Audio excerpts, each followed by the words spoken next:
Amidi SEMSI lahir di Ogan Komering Ilir 29 Mei 1967.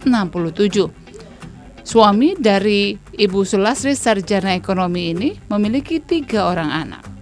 Dengan berbagai riwayat pekerjaan, diantaranya adalah dosen Fakultas Ekonomi dan Bisnis Universitas Muhammadiyah Palembang dari tahun 1992 sampai dengan saat ini, staf ahli Kadin Provinsi Sumatera Selatan dari tahun 2008 sampai dengan sekarang, Direktur Keuangan Rumah Sakit Muhammadiyah Palembang dari tahun 2011 sampai dengan tahun 2018, Direktur Keuangan Rumah Sakit Ar-Rasyid Palembang dari tahun 2018 sampai dengan tahun 2020.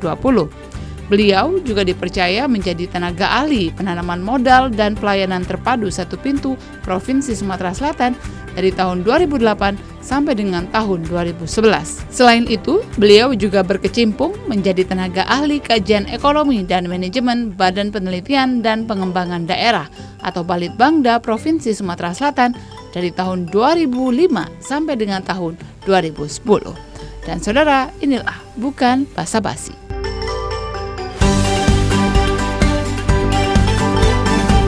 Assalamualaikum warahmatullahi wabarakatuh. Salam jumpa pemirsa TVRI Sumatera Selatan dimanapun Anda berada. Senang sekali rasanya hari ini saya Wima Yasrustam kembali hadir menjumpai Anda dalam Bukan Basa-Basi. Kali ini saya akan mengajak Anda untuk mengenal lebih dekat dengan Bapak Amidi, yang mana beliau merupakan praktisi sekaligus akademisi di bidang ekonomi Sumatera Selatan. Seperti apa keseharian beliau? Ikuti kami dalam Bukan Basa-Basi. Assalamualaikum Pak Amidi. Waalaikumsalam warahmatullahi wabarakatuh. Apa kabarnya hari ini Pak Amidi? Alhamdulillah. Alhamdulillah, sehat ya Pak ya? Alhamdulillah. Ya, mengganggu waktunya nggak hari ini Pak Amidi? Enggak, karena kebetulan libur ini. Terima kasih Pak Amidi, tapi ngomong-ngomong saat ini apa aktivitasnya? Sekarang ini aktivitas saya selain mengajar, karena tugas pokok saya sebagai dosen, rutinitas atau kesibukan di kegiatan-kegiatan ilmiah, membuat karya tulis, mengisi seminar dalam bentuk webinar, kemudian masih juga sebagai praktisi juga masih ada yang membutuhkan tenaga ini. Jadi kita juga masih tercatat sebagai tenaga ahli lah di salah satu perusahaan. Baik, kemudian membagi waktunya seperti apa Pak? Membagi waktunya biasa dari dulu, dari mulai saya sering berkiprah di masyarakat sudah terbiasa membagi waktu. Saya kalau pagi-pagi itu bangun lebih kurang jam 4, habis jam 4 itu kira-kira jam 5 sudah mulai beraktivitas seperti biasa. Keseharian saya, karena saya hobi ya, pagi-pagi itu menyiram kembang, mengasih ikan hias makan, kemudian menyapu sedikit, membantu istri, kan kerjaan istri. Nah, kemudian setelah dekat jam kerja baru pergi untuk mempersiapkan untuk bekerja. Jadi apa ya? Jadi itu mungkin merupakan salah satu penyemangat juga mungkin di setiap harinya ya Pak ya. Iya. Selain penyemangat juga hiburan Pak Lima. Juga hiburan itu.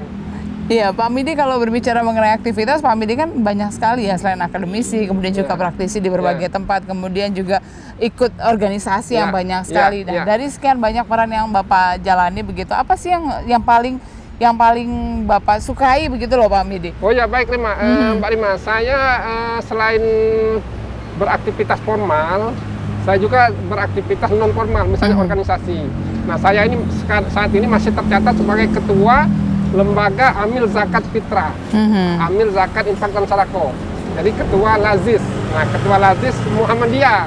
Nah, di sana ada semacam kepuasan batin untuk bisa kita membantu kawan-kawan yang kurang mampu, membantu mu'alaf, membantu mahasiswa atau siswa yang kurang mampu untuk dibantu melalui zakat atau infak itu Mbak Rima. Nah, ini merupakan satu kepuasan. Jadi aktivitas kita ini tidak semata-mata yang sifatnya material, juga sifatnya sosial, dan ini menjadi kepuasan batin, menjadi kepuasan batin dan menambah semangat juga. Jadi semangat kerja kita justru bertambah dari aktivitas-aktivitas sosial ini. Nah, inilah barangkali keberadaan kita di masyarakat itu perlu sekali melakukan aktivitas sosial selain aktivitas yang formal itu Mbak Rima. Jadi silaturahmi itu juga menjadi penyemangat begitu ya Pak Amidi? Betul, Ya, kemudian kalau aktivitas di kepramukaan seperti apa Pak saat ini masih terus aktif? Oh, kalau itu enggak lagi, karena kan waktu itu kan cuma hanya di zaman atau di era sekolah saja. Nah sekarang sudah tidak menyentuh lagi aktivitas itu. Sekarang ini menyentuh aktivitas sosial yang sifatnya rutinitas seperti yang saya katakan tadi. Misalnya sekarang ini saya masih terdaftar sebagai ketua Lazis di Muhammadiyah. Baik, Pak Hamidi, kalau misalnya melihat kan memang saat ini Bapak juga aktif begitu ya, memberikan masukan, kemudian juga memberikan seminar begitu ya, menjadi narasumber di beberapa kegiatan begitu, mengenai bagaimana sih sebenarnya cara bertahan di era yang berubah-ubah, apalagi saat ini kita sedang bertarung begitu melawan pandemi. Apa yang senantiasa Bapak berikan begitu? Oh baik Mbak Rima, jadi dengan adanya kondisi pandemi COVID-19 ini, sekarang ini kan kita harus menyesuaikan diri karena kita ini sudah masuk era new normal. Jadi sebagai ekonom, sebagai dosen ekonomi, saya menyempatkan diri untuk melakukan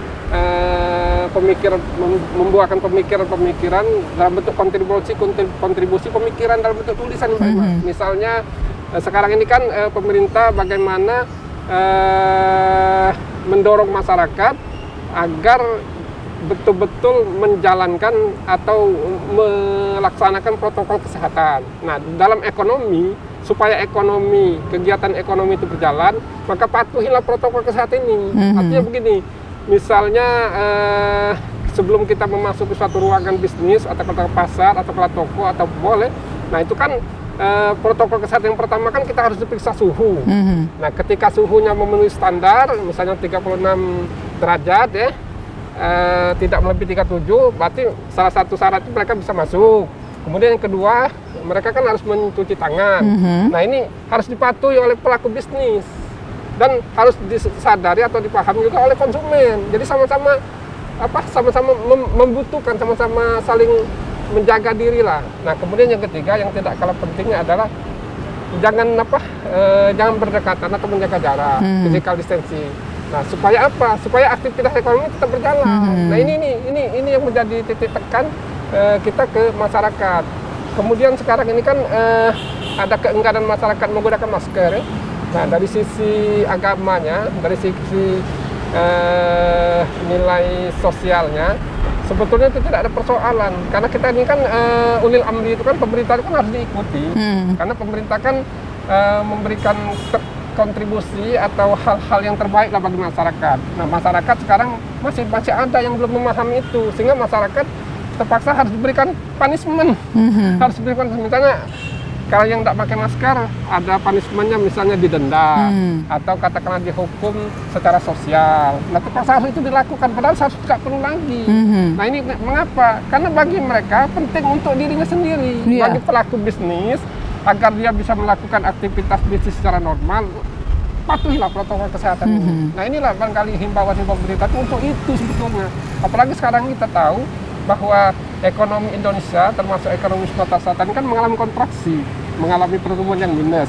Nah untuk mengejar itu berarti kan aktivitas ekonomi, mobilitas ekonomi harus dikejar, harus dipercepat, harus speed. Nah untuk itulah maka protokol kesehatan harus mendorong, harus mengikuti supaya kegiatan ekonomi tetap jalan, kesehatan tetap terjaga.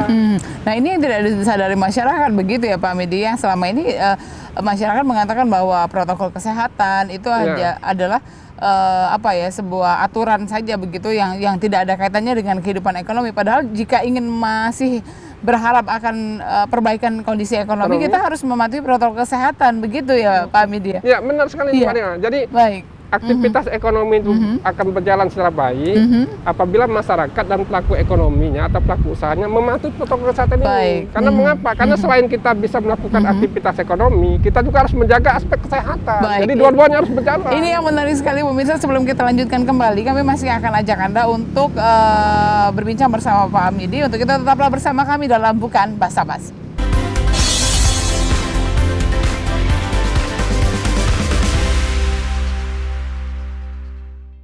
Terima kasih Anda masih bersama kami dalam Bukan Basa-Basi. Pak Hamidi silakan. Ya. Ini menarik juga kalau berbicara mengenai ekonomi ya Pak ya, apalagi di zaman yang serba susah saat ini begitu. Kalau Pak Hamidi melihat apa sih sebenarnya tantangan yang harus dihadapi oleh masyarakat baik menengah ke atas tentunya dengan tantangannya tersendiri, kemudian juga ekonomi masyarakat ekonomi menengah ke bawah juga tentunya dengan tantangan yang berbeda. Seperti apa Pak Hamidi? Baik Mbak Rifa, jadi masyarakat kelas ekonomi ke atas, baik masyarakat ekonomi kelas menengah ke bawah ini harus mengadjustment, harus menyesuaikan diri dengan adanya kondisi pandemi COVID-19 ini. Karena mengapa? Karena dari sisi ekonomi ada sebagian besar pendapatan masyarakat ini mengalami penurunan. Betul. Misalnya ada keluarganya yang kena PHK, ada orang tua yang merupakan keluarga inti justru kena PHK. Nah, dia harus menyesuaikan diri. Nah, syukur-syukur saya melihat di masyarakat kita ini kreatif. Jadi ketika dia terpaksa kena PHK, pada saat itu dia mutar pikiran. Dia melakukan aktivitas ekonomi lain, misalnya mengusahakan kembang atau beternak lili, atau seperti di Jawa itu ada yang membuat sampah menjadi barang berharga, kemudian ada yang membuat semacam kreativitas lain yang bernilai uang. Nah, ini yang pertama. Kemudian yang kedua, di kelas menengah ke atas mereka juga menyesuaikan diri. Yang tadinya barangkali mereka berbelanja tanpa batas ya. Nah, sekarang mereka sudah berbelanja dengan sesuai kebutuhan. Kemudian kegiatan-kegiatan ekonomi yang sifatnya mengeluarkan uang besar ya, atau menghambur-hamburkan uang sudah mereka batasi. Seperti misalnya sekarang ini kan kebutuhan akan wisata itu kan memang pokok sebetulnya kan. Nah, karena pandemi ini, selain karena pandemi, juga mereka memperhitungkan dari nilai ekonomi juga. Jadi dia membatasi diri juga untuk melakukan kegiatan-kegiatan wisata. Nah, kembali lagi kelas menengah ekonomi ke bawah tadi. Nah, mereka ada yang barangkali belum juga punya kreativitas. Dia kena PHK atau tidak lagi bekerja, misalnya sektor informal ya. Nah, dia ada bantuan dari pemerintah Mbak Rima.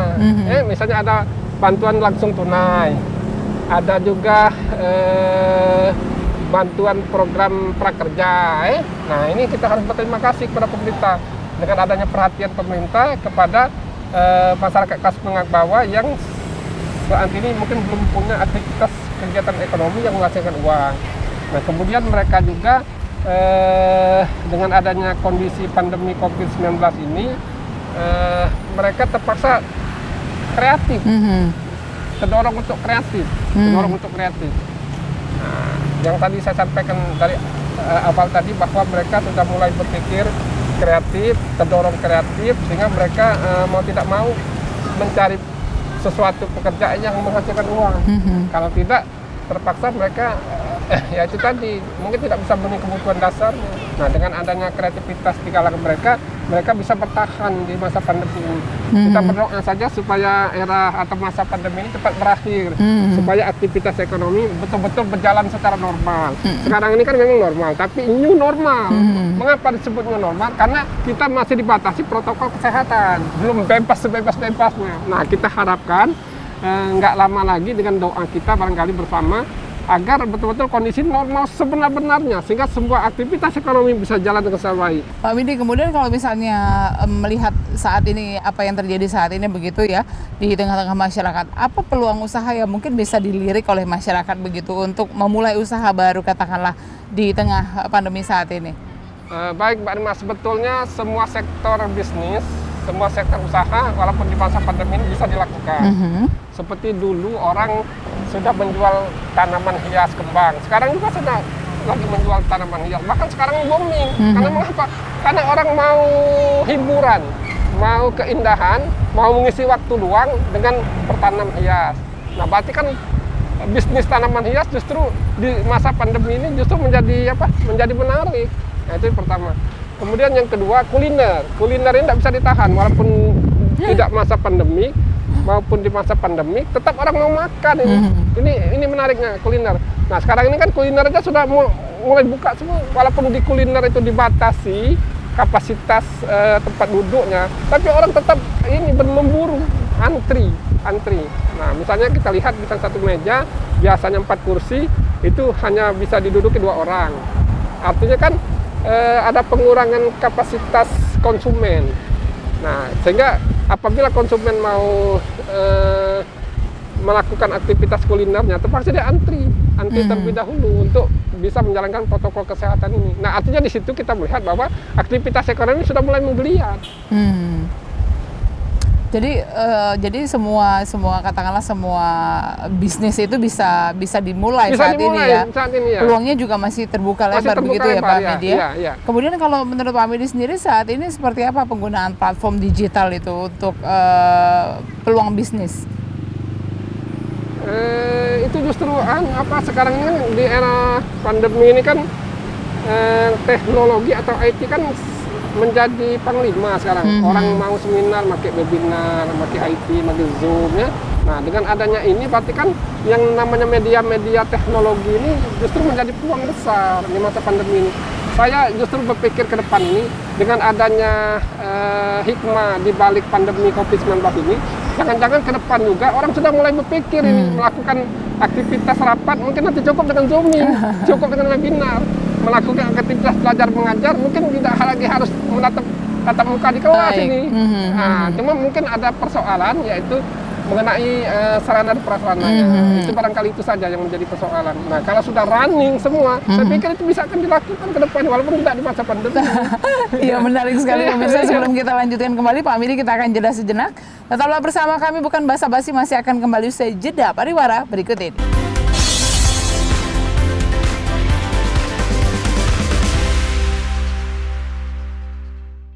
Terima kasih Anda masih bersama kami dalam Bukan Basa-basi. Pak Midi, kita lanjutin kembali ya Pak Midi. Pak, kalau flashback kembali, Pak Midi dulu S2-nya di Syah Kuala Banda Aceh. Nah, itu gimana ceritanya Pak Midi?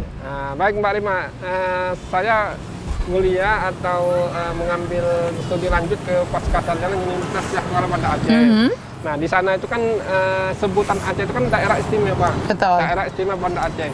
Nah, ada kelebihan atau ada perbandingan dengan Sumatera Selatan. Sumatera Selatan ini kan sangat heterogen sekali. Kalau di sana bedanya dia disebut istimewa itu karena ada keistimewaan budaya, pendidikan dan agama, terutama pendidikannya. Makanya istimewa itu karena 3 unsur ini. Nah, sama seperti barangkali kalau kita bandingkan dengan Yogyakarta ya. Jakarta. Nah, memang nuansanya di sana itu seperti itu. Jadi 3 variabel ini menjadi ciri khas.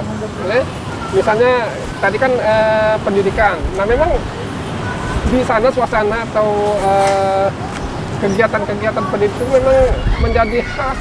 Kemudian kegiatan agama juga seperti itu. Di sana dulu kan sangat terkenal sekali dengan fanatismenya dengan agama. Nah, kemudian budaya juga sama. Budaya Aceh itu sampai sekarang ini mungkin kita tahu di Nusantara ini sedikit lebih menonjol. Terutama terkenal dengan tarian-tariannya, kemudian peninggalan kerajaan-kerajaannya. Nah, kemudian yang lebih menarik lagi di sana itu tidak membatasi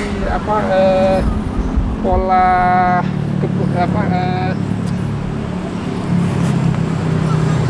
kulturalnya gitu. Misalnya di sana kan ada etnis Cina, ada etnis India, ada etnis Arab, ada etnis Sumatera, ada. Jadi di sana tuh campur baur walaupun dia ada 3 istimewa itu. Nah, ini yang barangkali menariknya untuk kita jadikan studi di daerah sana ini Mbak Lima. Sudah lama juga ya Pak? Ya, itu tahun berapa itu Pak? Sudah lama tuh, saya di sana 1992 sampai 1994. Waduh, 92 sampai 94 iya, sudah lama sekali ya Pak ya. Iya, Pak Mudi. Ya. Kemudian pada saat awalnya memang akhirnya memilih jurusan ekonomi apa memang Bapak memang ingin terjun ke bidang ekonomi atau sebenarnya ada arahan dan lain sebagainya? Karena pada saat itu waktu itu 80-an ya, jadi Pak Midi ya, itu kan 87 ya, mungkin waktu itu pola pikir masyarakat masih seperti insinyur begitu dan lain sebagainya. Kenapa ceritanya Pak Midi? Jadi saya sejak kecil itu dididik oleh orang tua mengarah kepada kegiatan bisnis. Orang tua saya kan orang tua yang di dusun selain petani juga pedagang. Nah, saya berkecimpung juga waktu kecil, waktu SD itu kan saya sering membantu orang tua berbisnis ini, berjualan minyak, toko, kemudian mengambil barang-barang pertanian orang gitu untuk dijual kembali. Nah, mungkin dari sana saya terdorong untuk menekuni ekonomi ini Mbak Rima. Sehingga pada saat kuliah dengan serta-merta saya mungkin sudah tertempa sehingga mengambil jurusan ekonomi. Jadi memang bisnis sudah dimulai dari kecil begitu ya Pak Midi? Iya, kira-kira seperti itu. Ya, kemudian sampai sejauh ini apakah anak-anak ada yang turun jiwanya begitu Pak untuk berbisnis atau mengambil jurusan yang sama? Ya, baik. Saya punya anak 3 nih Pak Rima, 2 laki, 1 perempuan. Nah, ini dari 3 orang ini 2 mengikuti jejak saya, ini ekonomi.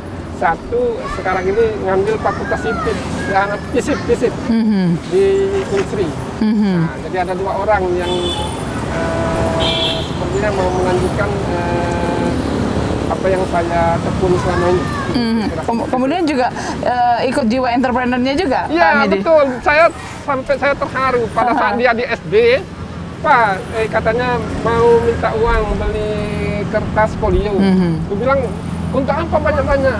Enggak Pak, saya beli 1 bal, katanya nanti pada saat ada kegiatan untuk melakukan PR di kertas folio, ada kawan-kawan kan malas ke toko, langsung aja saya jual ke saya, katanya ini. Nah, saya terkejut waktu itu. Nah, luar biasa, ini sudah ada jiwanya ya Pak ya? Nah, sampai sekarang ini dia sudah, walaupun dia sedang kuliah, masih juga melakukan itu Mbak Rima. Sekarang ini dia berjualan online aromaterapi. Nah, untuk mobil dan untuk ruangan kamar dan sebagainya itu. Nah, ini barangkali suatu semacam apa?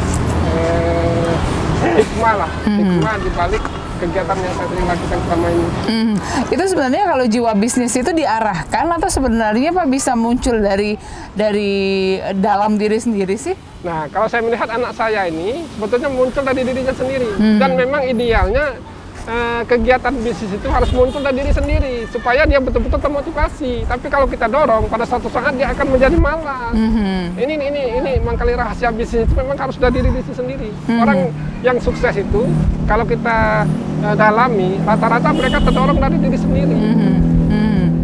Kemudian untuk melihat apa yang ya digeluti itu sesuai dengan apa yang kita sukai begitu ya? Iya, benar ya.